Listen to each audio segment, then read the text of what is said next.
What is up, everybody? Welcome back to the channel. My name is Filip Latocha, and today, after a week of accumulating some Ask Me Anything questions as I asked the question on YouTube, I guess we're doing this video. Somebody suggested it as an idea to do this. I didn't think it was going to get too many responses, but I've got a fair amount of responses, a fair number of questions, so I guess we're going to just go right into it. So before we get into it, make sure you like the video, subscribe to the channel if you're subscribed watching the content. Thanks so much. Love you guys a lot. If you end up liking this format of video, which is like kind of away from shoe reviews or like specific training questions, and you want something more fun and chill that I can provide for you, just let me know in the comments below. So, you know, without further ado, I just finished up a run, so like my hair is kind of wet. It started raining.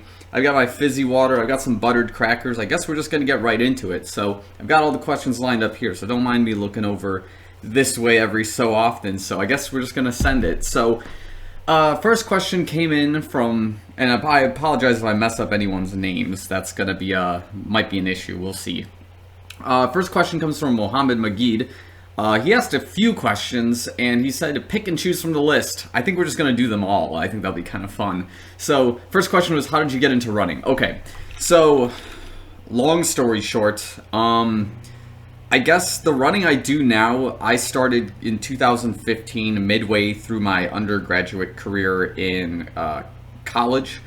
I originally just wanted to do it after, like, I had kind of like, you know, some weird life events going on. I wasn't doing well in school. I had gone through a few breakups in relationships, and I wanted to try something different. So I was weightlifting. I was doing some like, you know, powerlifting training, and I remembered that I was always like a good runner in grade school, whether I was playing like soccer or just running in general, but I never took it seriously in grade school, in high school, or anything like that. So picking it up in college after like my adolescent years and more into like this adult kind of age was probably a good idea. I mean, obviously there was a few like minor setbacks that occurred, like maybe some like weird knee soreness or shin splints, but like overall my body was better developed to run then than it would have been to run in like high school, for example. So getting into running was just something I guess I was good at for a very long time, almost my entire life. I just never took advantage of it until I was in college. So that's kind of the gist of it. So we're here where we are now, 7-8 years later after starting running, because I finally decided to take something I was good at seriously. Question 2 is, what are the top 3 reasons that you run? 1, I like running fast. 2, I like to justify eating fast food every so often, so you got to kind of balance it out in some way. Now, I'm not like a medical professional or anything, but it's pretty hard to outrun fast food unless you really do the workouts and stuff.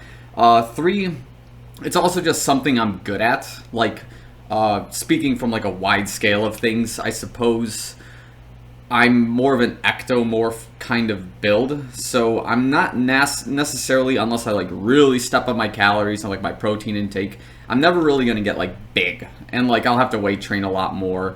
And do those kinds of things. And like I used to be a lot bigger too when I was putting in a little more muscle and I wasn't running as much, but I ended up liking running a lot more, and I like keeping this more like lean physique overall, and I like doing more cardiovascular activities.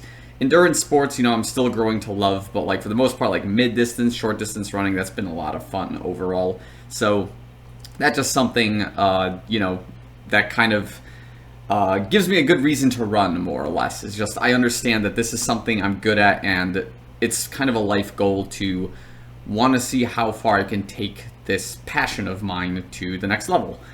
What other sports do you enjoy? Well, okay, I used to play football, soccer in grade school and high school. I was pretty decent at that. I like playing volleyball on sand. I've gotten injured multiple times, whether it be like bruised ribs and things like that, because I liked playing that. I was never really good at basketball, but I can like tolerate it. I can play it. Frisbee is pretty fun. Swimming, you know, biking.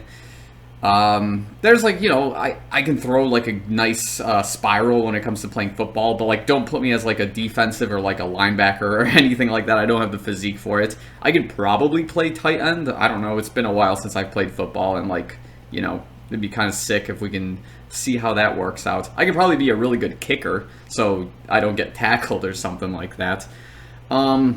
Next questions, I'll kind of tie the next two together. It's if you could only run in one brand for the next 5 years, which would it be and why? It would have to be a tie between Nike and Hoka One One, and the only reason I'm not committing to Hoka One One is because I still haven't run in the Carbon X or the Carbon X Speed. I believe those are the two brands, so I don't know what their carbon plate shoe really feels like, but I know like Nike, if like all I did was run in a Vaporfly Next% and an Alphafly for the rest of like the next 5 years, I'd be pretty happy running in Nike. That's just my thought there. And the top 3 shoes of all time, oh boy, okay, this is tricky because we don't know if we're talking about racers or just daily trainers or just shoes in general. So I think we're going to go the easy route here. I'm going to go with daily trainers at this point in time. So my top 3 daily trainers of all time, I think the Pegasus 37 is on that list. The Mach 4 is on that list. And maybe the Mach 5 Hoka One One are on that list. I feel like there's going to be another shoe that I'm like completely missing here from like a daily training perspective. Oh, I'll tell you what it is. Okay. Controversial number 1 is going to be the Tempo Next% from Nike. That's just going to be a super controversial one, but we'll talk about it later if you're going to ask why as to that question. Next question is, are you into trail running?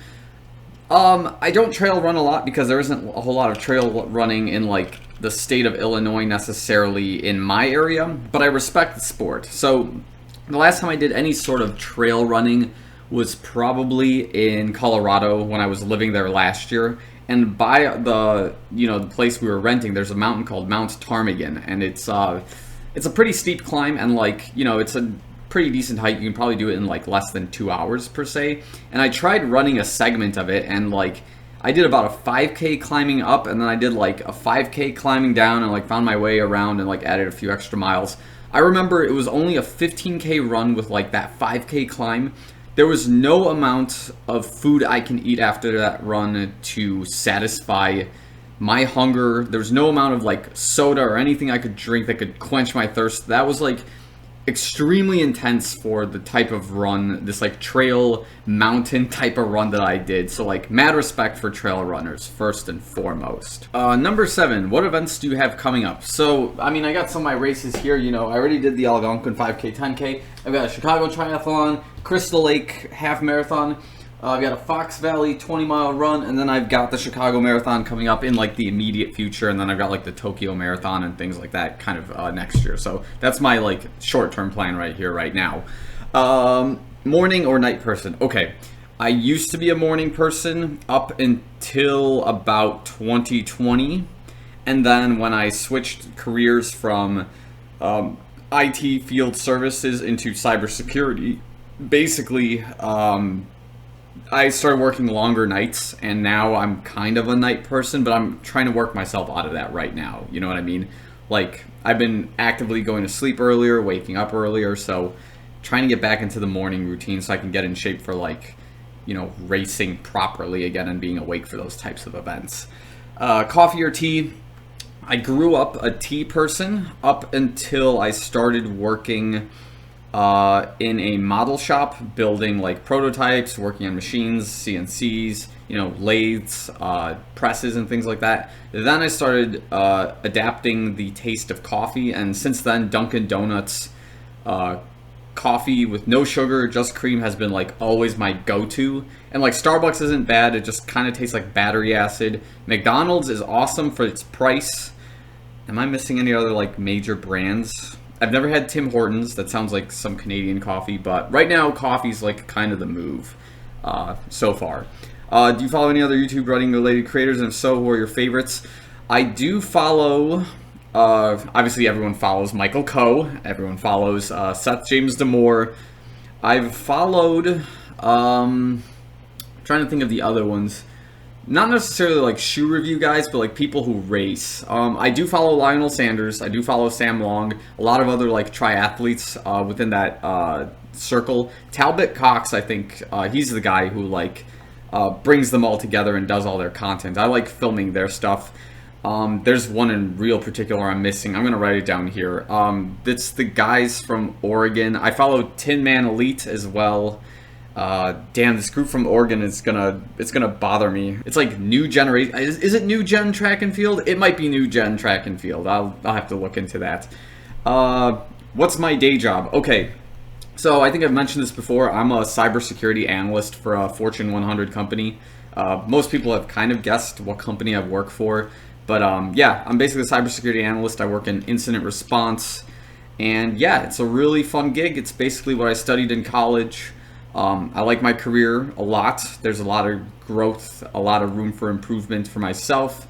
And the one thing that's only lacking in my field is that there's not enough senior level personnel and people of like high cybersecurity knowledge right now. And I'm looking to get educated and like wise enough to start filling those gaps in my career and potentially grow to become something of value to the cybersecurity community. What else do we got? Would you like to do YouTube videos as a full-time gig like Kofuzi or Seth James Damore?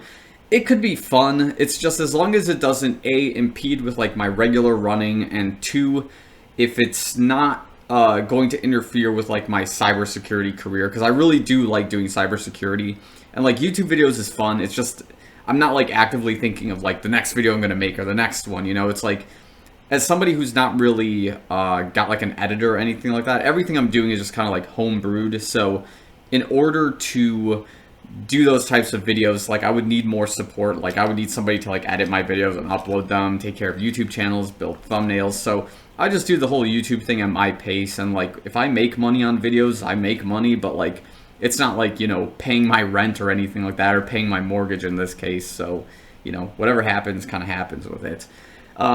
Top running accessories: favorite running backpack, waist belt, water handheld. Favorite accessories, obviously the Apple Watch is my favorite. I like running on some days if I'm by myself. I like my Powerbeat Pros, so my headphones.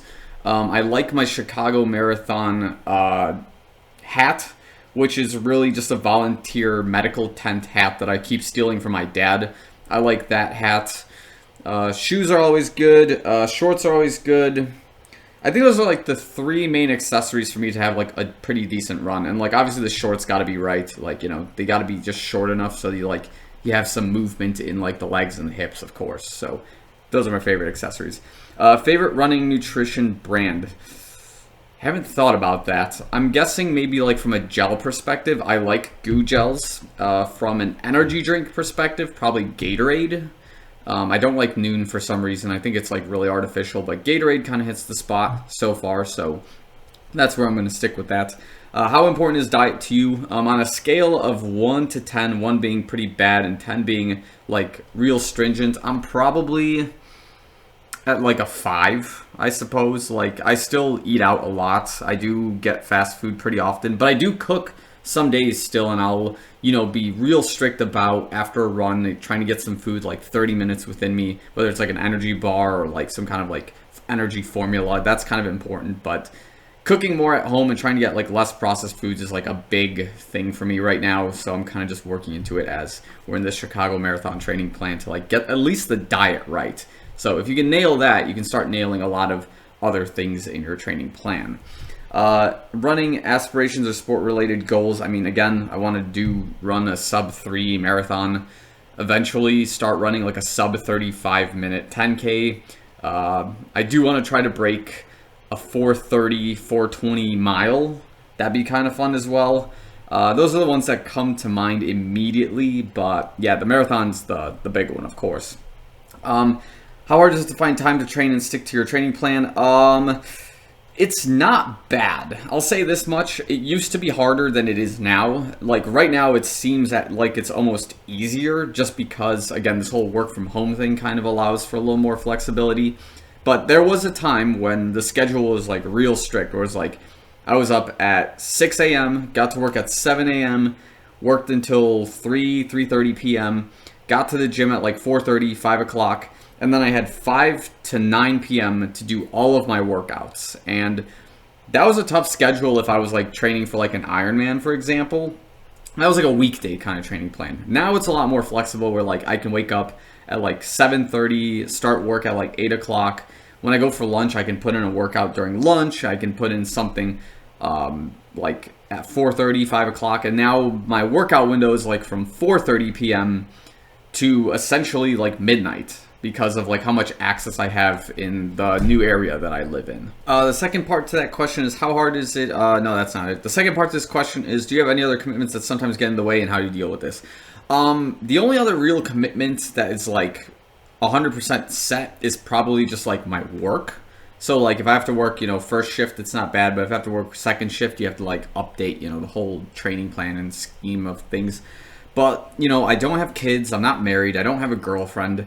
So these things kind of don't impede necessarily on my training plans. Sometimes I like to hang out with my friends after all my workouts are done, or like edit a video, or like, just kind of hang around and just, meditate or get ahead with some other work. So I'm a pretty simple guy. I'm trying to get out of these habits though, of course, like trying to socialize a lot more and things like that. I think we're just gonna get to those questions as we kind of get there, because they exist on this sheet. So yeah, that was my man's big list of questions. We're moving on. So Attila Varga asks, do you speak Polish? If yes, can you say hi to us? Yeah, dzień dobry, what's up, jak się masz? Like, I speak Polish. I was born in the United States.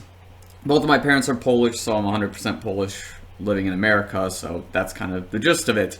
Have you ever been to Poland? Yes, I've been to Poland multiple times. I haven't been there in about 10 years though, so it's been a hot minute. Right now my grandma lives there. I have some family that lives out there. I'm probably overdue to go back to Europe sooner than later, but yeah, it's been a hot minute since I've been to Poland. Can you tell us about your background? Yeah, that was kind of the background of things, more or less. So I just learned about heart rate zones, the Apple releasing the WatchOS beta. That was pretty sick. If you guys didn't see that, it's like the Apple Watch for workouts is adding a ton of new stuff, such as like a triathlon transition, like workout setup. It kind of gives you a heart rate zone training plan as well. I'll like try to find the Apple link. I'll post it somewhere in this video here. It's pretty sick. And then yeah, he's just saying that it turns out I've been pushing myself a little bit too much and need to slow down. You're a pretty fast runner compared to us mortals. I'm not that fast, but like, thanks, I guess. So I was wondering, what zones are you usually training in? So normally, if I wasn't paying attention to it, I do find myself in zone 3 a lot. Somewhere between zone 2 and zone 3, like, pretty normally. If I do try to like go fast during a run, I will feel that like, that zone 4 effort, but it's not common. But like, I'll know those feelings of like, okay, today's run is going to be like slow, and then today's run is going to be fast, and like, those heart rate zones ultimately. But as I've grown older, I've become more conscious of like the whole math tone method and all that. So I like to try to keep my easy runs below 151 beats per minute, but it is tricky when you run outside because like the temperature matters, the incline and like decline of what you're running on matters. Like, there's so many other factors involved with the heart rate thing that it's like, it makes it very tricky to follow. But the nice thing is like, my coach believes that like, so math tone for me, like keeping below 151 beats per minute in theory is like the zone I'm supposed to stay in. But my coach likes to give me 4 extra beats per minute to keep it from, instead of 151, I go to 155. And like 155 is a really sweet spot for me because like, it doesn't feel too hard and it's not too slow, or it's not also too easy. Anything that goes above that is when I start feeling like that, that stressful kind of feeling. So 155 is a pretty nice zone for myself, and if I keep it below 155, I'm pretty happy about that.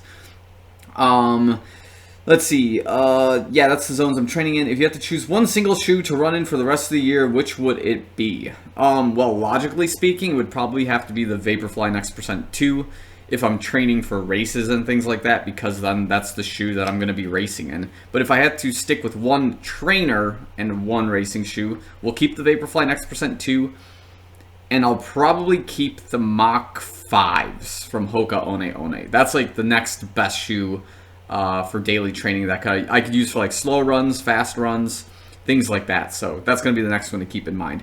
How is running affecting your love life? Has running schedule been an issue or an advantage? Most importantly, would you date non-runners too? Okay, that question, I've thought about this one before I even made this video. This one's going to get its own separate video, so it's a really good question, but it's such a big answer. and there's like a lot of thoughts that kind of run across my mind with this, because like as an analyst, naturally I'm like over analyzing this question, and I've probably got a lot to say from like at least my perspective of like the people who may know me, who may not know me, like, and like the whole dating thing with running. So like I'll answer this in a whole separate video as like maybe a follow-up to this. We'll see. Okay, next question comes from Paul Lewis. Hey, Paul.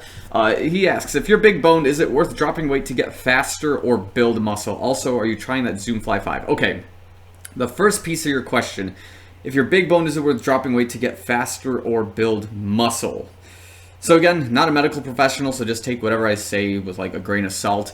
If you're big boned, I think you have some advantages in running that like somebody like me might not have by simple just like existence, right? So if you are slightly athletic, even if you're like lifting weights but like you're big boned and like you used to be maybe big boned and like you've kind of leaned down since then, I think your bone density is going to be greater than the bone density of someone of like my physique. I think that's the case, and I don't think you lose that bone density at any point, because again, when you are big boned, you're supporting a little bit more weight than the average human, and your body is in turn trying to, you know, be able to justify having that higher bone density to hold your weight, add more, I guess, like bone density to your knees. So like I think some bone people in the past that I've spoken to have like described that they have like knee issues, but it's like, it's not like their tendons or anything are like damaged. I just reckon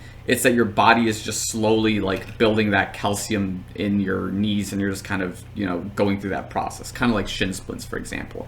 I think I'm digressing here. If it's worth dropping weight to get faster or build a muscle, I think it kind of depends on your goals too. Like if you're trying to drop some weight to run a marathon, then yeah, absolutely drop some weight to get faster. That makes a ton of sense to me.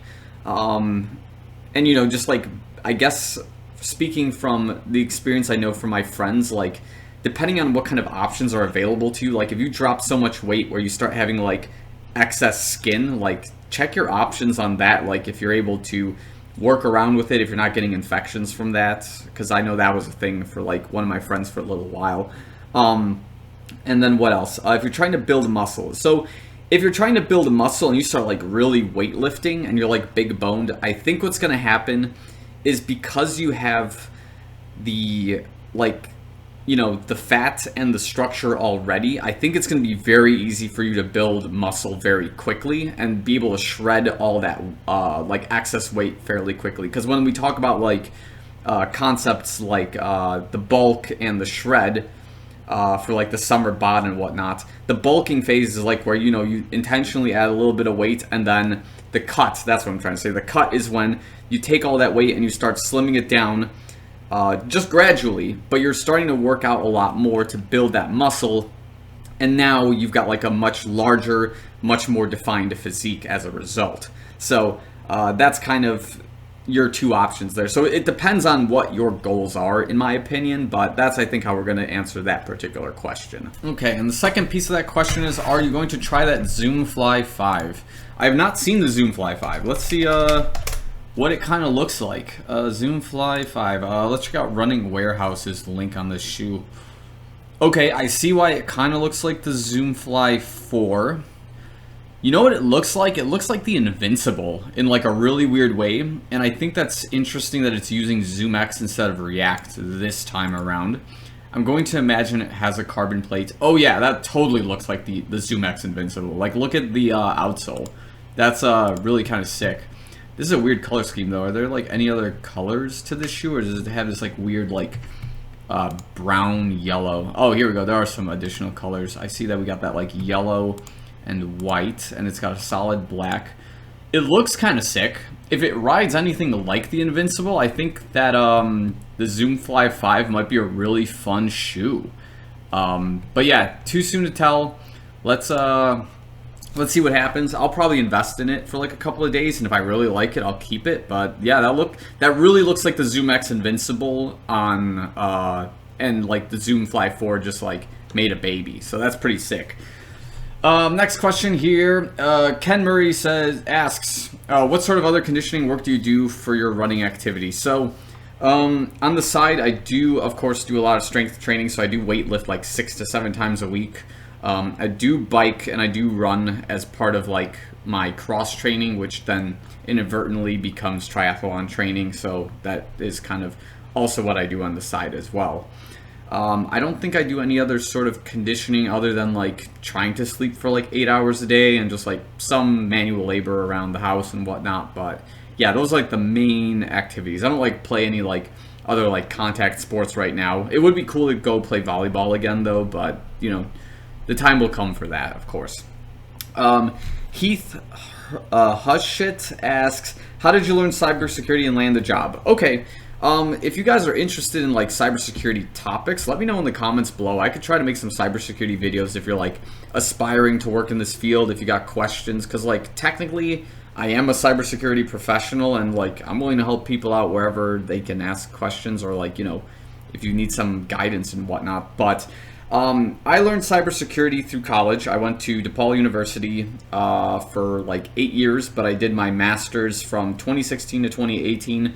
You know, I spent a lot of time in school, had a good group of like people that I was close with, and then we later became like real close friends. And we spent hours together in the library just learning assignments, working on topics, learning about different certifications, doing projects together, because that's like really what graduate school is the professor says, here's your problem, you've got a week to figure it out. And he doesn't care how you figure it out, because like if you kind of cheat to figure out the problem, then like you're really cheating yourself. But like if you can sit with like a group of people and solve the problem together, that's probably the best type of outcome you can get, because in a cybersecurity world, you do have a lot of teams and groups and people, in my opinion, that like you're going to end up working with. And it's good to practice that in school, so when you get into the real world, A, you're a team player, and 2, you know cybersecurity topics.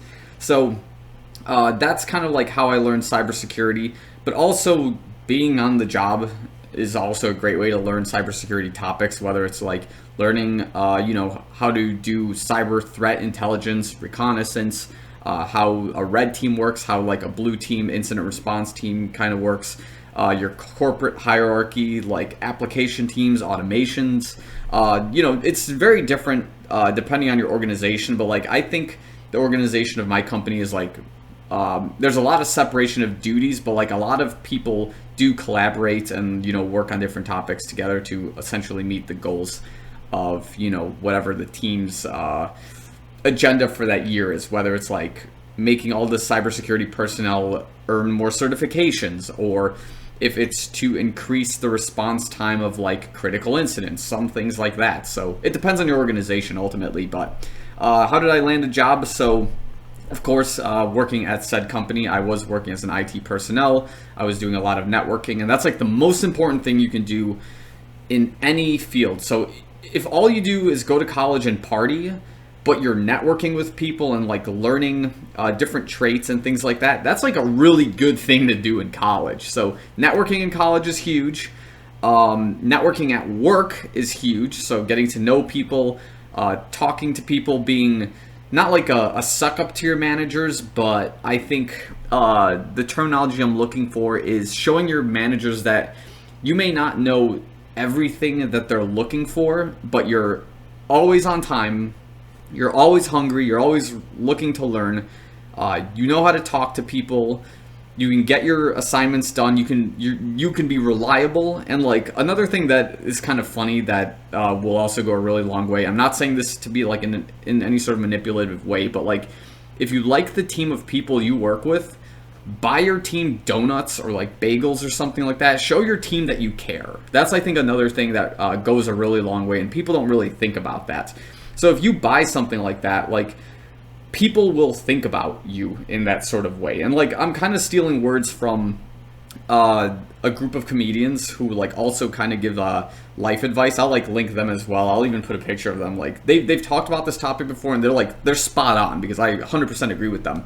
It's this idea of like you buy your boss like a 20-cent bagel, and that's going to take you a long way. Like they're going to take you under if they're like that kind of old guard, or like they understand how the workforce works and they like you, they'll take you under their wing, and like you'll be literally their apprentice. And like you should take that time to like learn as much as possible from them, whether it's like corporate politics, whether it's like the topic that you're working with, like to see how their brain, you know, maybe solves a certain problem or how they interact with other people. Like if you think your social skills just completely suck, that's like a person, and you see that person as like some principal or like some director who's like excellent at communication. Like you should sit there and like, you know, learn as much as possible from them. And, you know, just that's kind of like the gist of it. And yeah, like with donuts especially, what I've learned is like if it's my birthday and I buy like my entire team donuts or something like that, people will ask like, oh, what are these donuts for? And they're like, oh, it's Phil's birthday. Wow, cool, thanks, Phil.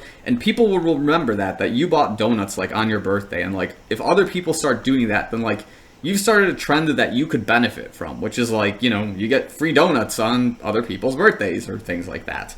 So yeah, basically where I'm getting at is like, from really good networking at my company, I eventually managed to talk to cybersecurity professionals in my company, and I eventually got my contract, which was with field services, transferred into cybersecurity. And from working as a contractor with cybersecurity, I eventually landed a full-time role with the company, and that's where I've been pretty much ever since. And like, you know, my loyalty for the company is there. And what another thing that's important to note is like loyalty for a corporation works, only goes one way, so take that how you will, but that's an important thing to note as well. And the last question on this list is from Bill Lowe. It says, "You're so handsome," and then a drooly emoji. Thanks. So, on my list of 5, I guess, doppelganger celebrities, the list now is number 5 is Jim Carrey.